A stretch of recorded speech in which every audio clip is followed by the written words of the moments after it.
ಅಸ್ಸಲಾಮುಅಲೈಕುಮ್. Hi ನನ್ನ sweet family, ಹೇಗಿದ್ದೀರಾ? ಅಲ್ಹಮ್ದುಲಿಲ್ಲ, ನಾನು ಚೆನ್ನಾಗಿದ್ದೀನಿ. ನೀವು ಚೆನ್ನಾಗಿದ್ದೀರಾ ಅಂತ ಅಂದ್ಕೊಳ್ತೀನಿ. ಯಾವಾಗಲೂ ಚೆನ್ನಾಗಿರಿ, ಖುಷಿಯಾಗಿರಿ. ಸೊ ನಾನು ಇವತ್ತು ಮಾಡ್ತಿದ್ದೀನಿ ತೊಂಡೆಕಾಯಿ ಪಲ್ಯ. ತುಂಬ ಸಿಂಪಲ್ ಆಗಿದೆ, 10 ನಿಮಿಷದಲ್ಲಿ ನಿಮಗೆ ಆಗುತ್ತೆ. ತುಂಬ ಟೇಸ್ಟಿಯಾದ, ಯಾರಿಗೂ ಮನೆಯಲ್ಲಿ ಇಷ್ಟ ಇಲ್ಲ ಅಂಥವ್ರು ಸಹ ತಿಂತಾರೆ, ಅಷ್ಟೊಂದು ರುಚಿಯಾಗಿರುತ್ತೆ. ನನ್ನ ವಿಡಿಯೋ ಇಷ್ಟ ಆದರೆ ಒಂದು ಲೈಕ್ ಕೊಡಿ, ಸಬ್ಸ್ಕ್ರೈಬ್ ಮಾಡಿ, ಬೆಲ್ ಬಟನ್ ಒತ್ತಿ ಶೇರ್ ಮಾಡಿ. ಸೊ ನಾನು ತೊಂಡೆಕಾಯಿಯನ್ನು ಕಟ್ ಮಾಡಿ ಹಾಕಿದ್ದೇನೆ ಒಂದು ಪಾತ್ರೆಯಲ್ಲಿ. ಉದ್ದ ಬೇಕಾದರೆ ಕಟ್ ಮಾಡ್ಬೋದು, ಅಡ್ಡ ಬೇಕಾದರೆ ಕಟ್ ಮಾಡಿ. ನಾನು ಉದ್ದ ಕಟ್ ಮಾಡಿ 1 ಗ್ಲಾಸ್ ನೀರು ಹಾಕಿ ಉಪ್ಪು ಹಾಕಿ ಬೇಯಿಸಲಿಕ್ಕೆ ಇಟ್ಟಿದ್ದೇನೆ. ಅದೇ ಥರ ಒಂದು ಫ್ರೈ ಪ್ಯಾನಲ್ಲಿ 2 ಚಮಚದಷ್ಟು ಎಣ್ಣೆ ಹಾಕಿ 1/4 ಚಮಚದಷ್ಟು ಜೀರಿಗೆ ಹಾಕಿದ್ದೇನೆ. ಮತ್ತು ನಾನು ಹಾಕ್ತಿದ್ದೇನೆ 1 ಚಮಚದಷ್ಟು ಕೊತ್ತಂಬರಿ ಹಾಕ್ತಾ ಇದ್ದೇನೆ. ಇಲ್ಲಿ ತುಂಬ ಮಳೆ ಉಂಟು, ನಾನು ವಿಡಿಯೋ ಹಾಕ್ತೇನೆ ಮಳೆದು ನೋಡಿ. ಸೊ ಅದೇ ಥರ ನಾನು ಹಾಕ್ತಿದ್ದೇನೆ 1 ಚಮಚದಷ್ಟು ಉದ್ದಿನ ಬೇಳೆ ಹಾಕ್ತಾ ಇದ್ದೇನೆ. ಒಂದು 5-6 ಮೆಣಸು ಹಾಕ್ತಿದ್ದೇನೆ. ಖಾರ ಎಷ್ಟು ಬೇಕು ಅಷ್ಟು ಮೆಣಸು ಹಾಕ್ಕೊಂಡ್ರೆ ಆಯಿತು. ಒಳ್ಳೆಯಿಂದ ಫ್ರೈ ಆಗಲಿ, ಮೆಣಸು ಒಳ್ಳೆ ಫ್ರೈ ಆಗಲಿ. ಗ್ಯಾಸನ್ನು ಸ್ಲೋ ಇಟ್ಕೊಳ್ಳಿ. ತುಂಬ ಈಸಿ ಆಗುತ್ತೆ, ತುಂಬ 10 ನಿಮಿಷದಲ್ಲಿ ತುಂಬ ಟೇಸ್ಟಿ ಆಗುತ್ತೆ. ರೈಸು ಮತ್ತು ಚಪಾತಿಗೂ ಅಷ್ಟೇ, ರೈಸಿಗೆ ತುಂಬ ಒಳ್ಳೆ ಆಗುತ್ತೆ. ಅದನಂತರ ನಾನು ಗ್ಯಾಸನ್ನು ಆಫ್ ಮಾಡ್ತೇನೆ. ನಾನು ಮಿಕ್ಸರ್ ಜಾರಿಗೆ 1/2 ಚಮಚದಷ್ಟು ಅರಸಿನ ಹುಡಿ ಹಾಕ್ತಾ ಇದ್ದೇನೆ.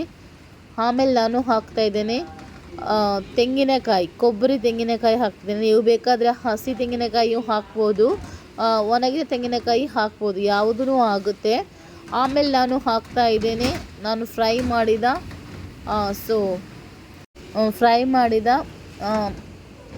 ಕೊತ್ತಂಬರಿ ಮೆಣಸು ಎಲ್ಲ ಹಾಕ್ತಾ ಇದ್ದೇನೆ. ತುಂಬ ಗಾಳಿ ಬರ್ತಾ ಉಂಟು, ವಾಯ್ಸ್ ಕೊಡಲಿಕ್ಕೆ ಆಗ್ತಾ ಇಲ್ಲ.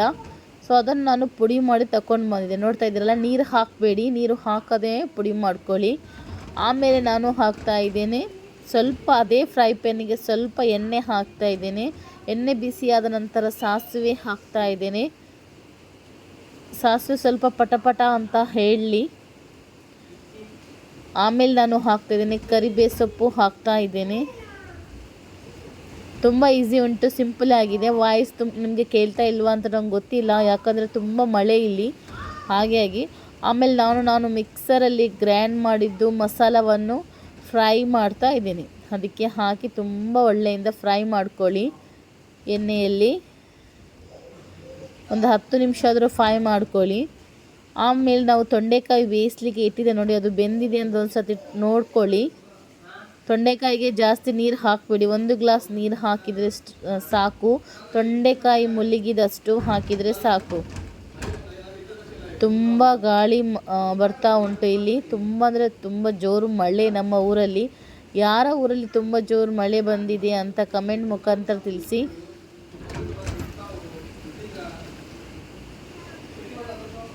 ಆಮೇಲೆ ಒಳ್ಳೆಯಿಂದ ಫ್ರೈ ಆದ ನಂತರ ನಾನು ಈಗ ತೊಂಡೆಕಾಯಿಗೆ ಹಾಕ್ತಾ ಇದ್ದೇನೆ. ತೊಂಡೆಕಾಯಿ ನನ್ನದು ಬೆಂದಿದೆ, ಫುಲ್ಲು ಬೇಯಲು ಒಳ್ಳೆಯಿಂದ. ನೋಡಿ, ಸ್ವಲ್ಪ ನೀರಿದೆ, ಅದು ನೀರು ಇರಲಿ, ಮಸಾಲೆ ಹಾಕುವಾಗ ಕರೆಕ್ಟ್ ಪರ್ಫೆಕ್ಟ್ ಆಗುತ್ತೆ. ಈ ಟೈಮಲ್ಲಿ ಉಪ್ಪೆಲ್ಲ ನೋಡ್ಕೊಳ್ಳಿ.